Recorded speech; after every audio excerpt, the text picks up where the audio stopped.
We're in the midst of a climate crisis, and animals are changing their shape in order to adapt to this new reality.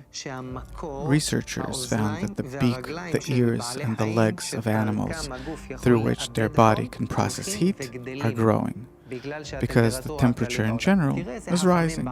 So see how smart animals are. Yeah, but it's not that they decided to do it, that they're smart. Nature itself, the general force of nature, is doing it.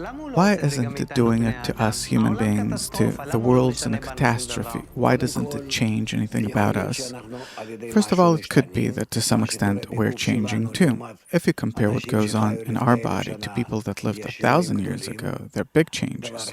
That's one thing. Another thing is that it says that man's involved in everything. What do you mean? That we're to blame for these negative changes. The climate and in nature and in the world and in the relations between everyone and in general, and therefore everyone will change and will somehow survive better than human beings, and human beings will suffer more than everyone. Do you think that suppose our ears, our brain has to grow? What has to change in order for us to be adapted to a hotter world?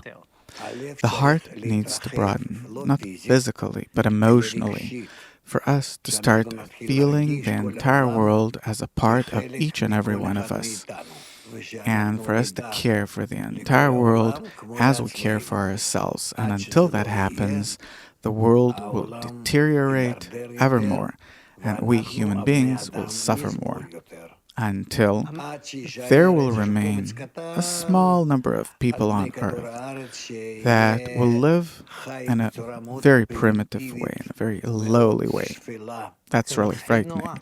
And they will finally decide that we need to make that change, that it's all up to us and only, and we need to start this change.